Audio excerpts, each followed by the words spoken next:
வெளிப்படுத்துதல் வசனம் வசனமாக 7 முத்திரைகள். மார்ச் 11.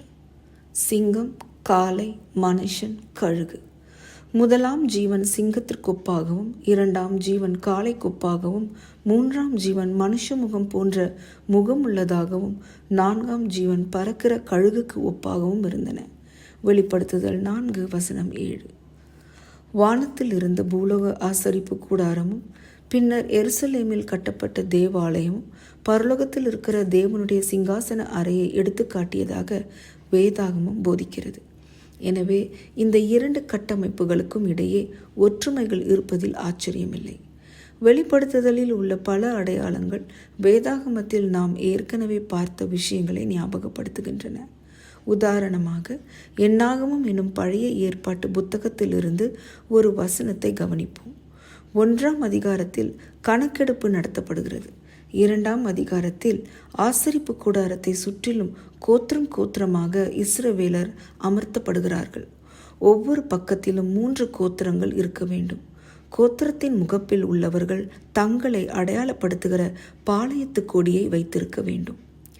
யூதா கோத்திரத்தார் சிங்க உருவக்கொடியின் கீழும், எப்ராயிம் கோத்திரத்தார் காளை உருவக்கொடியின் கீழும், ரூபன் கோத்திரத்தார் மனித உருவக்கொடியின் கீழும், தான் கோத்திரத்தார் கழுகு கொடியின் கீழும் குடியிருக்க வேண்டும்.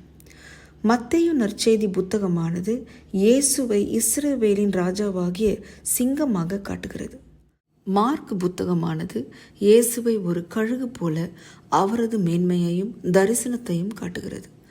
மருத்துவனாகிய லூக்காவின் புத்தகமானது இயேசுவை ஒரு மனிதனாக மனுக்குலத்தின் மீதான அவரது பரிவை காட்டுகிறது.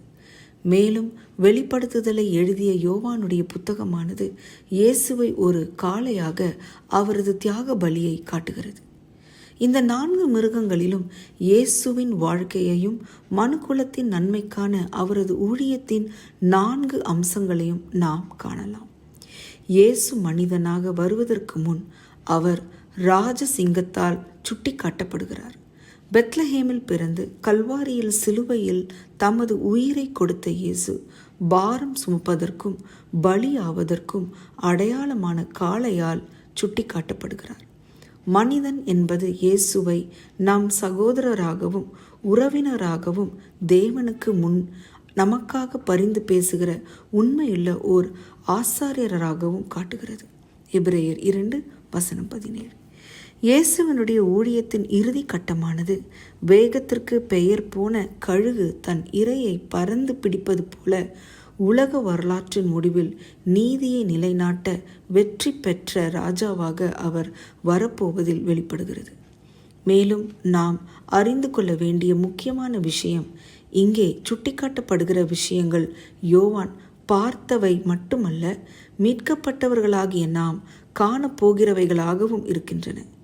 இந்த யதார்த்தத்தை காண நம் இருதயங்கள் ஆயத்தமாக இருப்பதை உறுதி செய்வதற்கு யோவான் இவற்றை காணும்படி உதவி செய்வதற்கு நெருக்கமாக நாம் நம்மை வைத்து கொள்ள வேண்டும்.